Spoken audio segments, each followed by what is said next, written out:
ولی کی پہچان کیا ہوتی ہے؟ ولی کی پہچان جب ہوگی جب آپ اس کے ساتھ سفر کریں یا اسے جانیں۔ ولی کی یہ پہچان نہیں ہے کہ اس نے کیا کیا، ولی کی پہچان یہ ہے کہ اس کی معیت میں سفر کرنے سے آپ کے دل میں اللہ کی یاد کا کیا حال ہوتا ہے۔ بس آپ یہ بات یاد رکھنا، تو آپ کے دل میں اپنے اللہ کی نسبت سے کیا کیفیت پیدا ہوتی ہے۔ اگر آپ کا دل اپنے اللہ کی طرف راغب ہو تو وہ ولی کی پہچان ہے۔ ولی کی پہچان اس کی اپنی پہچان نہیں ہے، بلکہ وہ آپ کی پہچان ہے اور آپ کے اللہ کی نسبت سے۔ اگر آپ کا دل آپ کے اللہ کی طرف راغب ہو جائے تو یہ ولی کی پہچان ہے۔ موسم اچھا ہو تو پھر کیا، وہ تو بندہ پسند ہوتا ہے، اس لیے موسم اچھا لگتا ہے کہ آج موسم بہت اچھا ہے تو پھر ہم کیا کریں۔ تو وہ جو کام کرتا ہے، اصلی بات تو وہ ہے کہ اب موسم اچھا ہے، لہٰذا عبادت کی جائے، کھانا کھایا جائے یا سیر کی جائے۔ لہٰذا ولی جو ہے وہ موسم کی طرح ایکسپیڈائی کرتا ہے اور ایمان کو تیز کرتا ہے۔ ولی کی پہچان یہ ہے کہ اگر آپ کے قلوب کو اللہ کی طرف میلان مل جائے تو وہ ولی ہے، اور اگر نہ ملے تو جتنا مرضی ولی ہو، ہمیں اس سے کیا غرض۔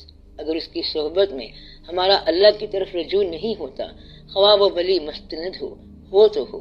آپ اگر پیغمبر کو نہ مانیں گے تو کافر ہو جائیں گے، ولی کو نہ مانیں گے تو آپ مسلمان رہیں گے۔ ولی کو ماننا فرض نہیں ہے، پیغمبر کو ماننا فرض ہے۔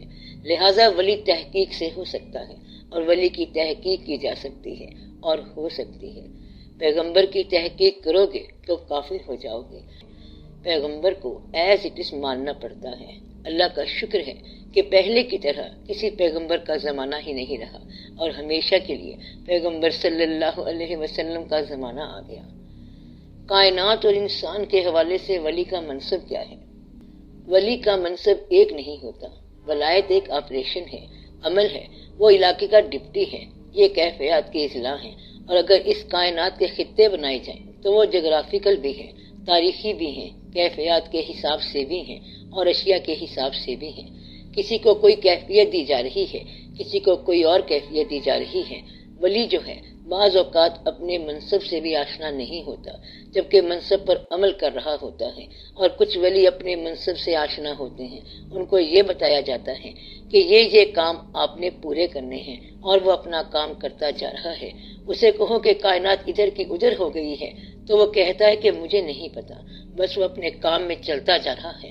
ہر ایک کا الگ الگ فنکشن ہے، ایک فنکشن نہیں ہے، سب کا الگ الگ فنکشن ہے، الگ الگ ڈیوٹی ہے۔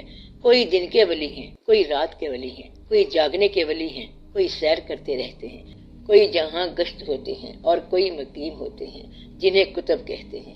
کتب کا معنی کیا ہے؟ وہ جو چکی ہوتی ہے، اس کے نیچے ایک کھونٹی سی لگی ہوتی ہے، اسے کتب کہتے ہیں۔ تو چکی چلتی جا رہی ہے اور یہ اپنی جگہ پر قائم ہے، جیسے زمیں جنبد نہ جنبد گل محمد۔ اب اس کا فنکشن کیا ہے؟ وہیں پہ ٹھہرے رہنا، اور پھر اس کے گرد زمانہ ریوالو کرتا جائے گا، گردش کرتا جائے گا، اور یہ اپنی جگہ پر قائم رہے گا۔ تو اس کا یہ پرپز ہے، عمل ہے۔ جہاں گشت کا مقصد یہ ہے کہ کہیں پر ٹھہرے گا نہیں، وہ چلتا جائے گا اور اسے راستے میں کئی لوگوں سے ملایا جائے گا۔ دریا کا بھی قطب ہوتا ہے اور پہاڑ کا بھی ولی ہوتا ہے، اور پہاڑ بھی ولی ہے اور ولی بھی پہاڑ ہے، دریا بھی ولی ہے اور ولی بھی دریا ہے۔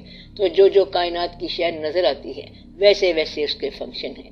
کوئی چاند کی طرح ہے، کوئی سورج کی طرح ہے، کوئی ستارے کی طرح ہے۔ ان سب کے فنکشن دیکھ لو، وہی فنکشن ولیوں کے ہیں۔ کوئی ایک شعبہ ان کو ملتا ہے، کہیں تقسیم ہو رہی ہے تو کہیں صلح کرائی جا رہی ہے۔ دو بھائیوں میں ایک اجنبی صلح کرا کے چلا گیا، وہ اجنبی نہیں تھا، وہ ولی تھا۔ اس نے کہا کہ اچھا یہ بات ہے، آپ دونوں خوب لڑا کرو، اور آپ کے ماں باپ جو مر گئے ہیں وہ آج بڑے خوش ہو رہے ہیں، میں وہیں سے آیا ہوں، تمہیں مبارک دیتا ہوں کہ آپ کے بیٹے آپ کو بڑا خوش کر رہے ہیں۔ شرم کرو، تمہارے ماں باپ کو بڑی تکلیف ہو رہی ہے۔ یہ کہہ کر وہ چلا گیا تو بیٹوں نے سوچا کہ واقعی یہ بندہ تو قبرستان سے آیا ہے، یہ ہم کیا کر رہے ہیں؟ وہ سچ کہتا ہے کہ ہمارے مرے ہوئے ماں باپ پھر مر جائیں گے، تو صلح کر لو۔ اب یہ ولی کا فنکشن تھا جو وہ کر گیا۔ ہر ولی کا الگ فنکشن ہے، کبھی لے کے وہ پورا کرتا ہے اور کبھی دے کے پورا کرتا ہے۔ کوئی ولی جلالی ہوتے ہیں اور کوئی ولی جمالی ہوتے ہیں۔ جمالی ہنستے رہتے ہیں اور کہتے ہیں کہ ٹھیک ہے، کوئی بات نہیں، سب ٹھیک ہو جائے گا، خیر ہے۔ اسے کہیں کہ بابا جی کوئی چیز گم ہو گئی ہے، گاڑی گم ہو گئی ہے، تو وہ کہتا ہے کہ اچھا کوئی بات نہیں، آپ رویا نہ کرو۔ کسی اور ولی سے کہیں کہ ابا حضور مر گئے ہیں، تو وہ کہتا ہے کہ کوئی بات نہیں، خیر ہے۔ وہ کہتا ہے کہ خیر کیسے ہے، تو وہ ولی کہتا ہے کہ آپ بھی 2-4 دن تک مر جاؤ گے، گھبرانے والی کوئی بات نہیں، تو بھی وہاں جا کر ابا سے مل جائے گا، خیر ہے، اس میں ڈرنے والی کیا بات ہے۔ تو کچھ درویش اس طرح کے بھی ہوتے ہیں، کوئی جلالی ہوتے ہیں، وہ پوچھتے ہیں کیا ہے، کہتا ہے کہ ابا مر گیا ہے، تو وہ ولی کہتے ہیں کہ جاؤ اور اس کے ابا کو واپس بلا کر لاؤ۔ جا کر دیکھا تو وہ بیٹھا ہوا ہے اور آگے سے ابا حضور کہتے ہیں کہ غنودگی آئی تھی اور میں بیٹھا ہوا تھا اور آپ نے یہ سمجھا کہ میں مر گیا ہوں۔ تو ایسے جلالی درویش بھی ہوتے ہیں۔ تو ہر قسم کا ولی آیا تو فنکشن جو ہے یہ اللہ کے قرب کی نشانیاں ہیں۔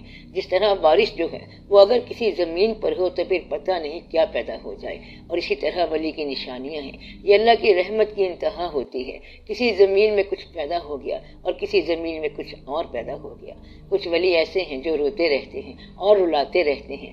آپ جب ان کی محفل میں جاؤ گے وہ فرمائیں گے اے ہمارے مظلوم بھائیوں، کیسے آئے ہو، دنیا میں دھوکہ کھا گئے ہو، تو یہ دنیا ایسی ہے، نہیں بیگانگی اچھی رفیق راہ منزل سے، ٹھہر جا اے شرر، ہم بھی تو آخر مٹنے والے ہیں۔ اور پھر یہ کہتے ہیں غنیمت جان لو مل بیٹھنے کو، جدائی کی گھڑی سر پہ کھڑی ہے، یہ تو آنے والا وقت ہے، کل کو یہ صورتیں کہاں ہوں گی، کل کہاں ہوں گے، کون کہاں ہوگا، کیا پتا کیا ہوگا۔ تو وہ روتے رہتے ہیں اور بیان کرتے رہتے ہیں، مخصوص طرز کا بیان ہو رہا ہے کہ یہ شکلیں پھر جو ہے نا خاک میں مل جائیں گی، تو ایک دوسرے کو پہچان لیا جائے، پھر شاید ملاقات ہو کہ نہ ہو۔ اور کچھ ولی اللہ کہتے ہیں کہ باغ بہاراں تے گلزاراں بن یاراں کس کاری، انہوں نے رونق لگائی ہوئی ہے۔ تو ولی جو ہیں یہ اپنے اپنے گلستان کے پرندے ہیں، اور یہ گلستان رحمت خدا بندی ہے، اس لیے آپ خوش رہا کریں۔ آج کل کے حالات میں یکسوئی کیسے پیدا ہو سکتی ہے؟ آپ جب دنیا میں ہوتے ہیں تو پھر آپ کہتے ہیں کہ اللہ کی طرف سیدھے راستے کا نسخہ چاہیے، اور جب اللہ قریب ہوتا ہے تو آپ دنیا مانگ لیتے ہیں۔ اگر آپ کہتے ہیں کہ دنیا مانگنا بھی بس ٹھیک ہے تو یہ جائز ہے، بالکل جائز بات ہے، آپ ٹھیک کہہ رہے ہیں۔ یہ ضروری ہے کہ اللہ کے حکم میں اولاد کی پرورش ضروری ہے، اللہ کے حکم میں زندگی گزارنا ضروری ہے، لیکن پھر اللہ کے حکم میں یہ نہیں ہے کہ آپ اس طرح اللہ کو تلاش کریں، کیونکہ آپ کہتے ہیں کہ حکم زندگی کا ہے، تو پھر لوگ زندگی چھوڑ کے اللہ کی تلاش کرتے ہیں، اور یہ حکم کی بات نہیں ہے، کیونکہ محبت کا حکم نہیں ہے، محبت تو ایک عطا ہے۔ مقصد یہ ہے کہ آپ کی زندگی کی ضروریات اور واقعات کی ضروریات ضروری ہیں، مگر پھر اللہ کی لائن سیدھی کیسے ہونی ہے، یکسوئی کیسے ہونی ہے؟ اس طرح یکسوئی ہو ہی نہیں سکتی، یہ نہیں ہو سکتی جب تک آپ اس اصل مقصد کو باقی مقاصد پر فوقیت نہ دیں، یعنی کہ ایک مقصد۔ تو یکسوئی کا مطلب ہی یہ ہے کہ ایک مقصد ہو۔ یہاں آ کر لوگ کہتے ہیں کہ یہ تو شریعت کا کام ہے اور یہ ضروری ہے، دعا یہ کی جائے کہ ہم ایک طرف چلے جائیں، یعنی اللہ کی طرف، اور جب ہم اللہ کے قریب ہوتے ہیں تو پھر فرائض دنیا آ جاتے ہیں۔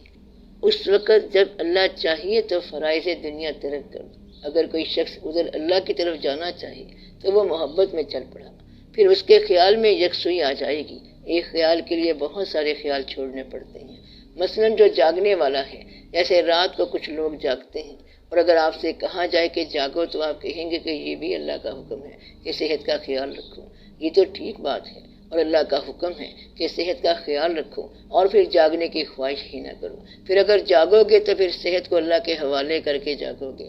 آپ بات سمجھ رہے ہیں؟ تو یہ ایک ایسا واقعہ ہے، مثلاً جیسے لوگ حج کرنے جاتے ہیں تو ایک بندہ حج کرنے نہ گیا، اس سے کسی نے پوچھا تو کیوں نہ گیا؟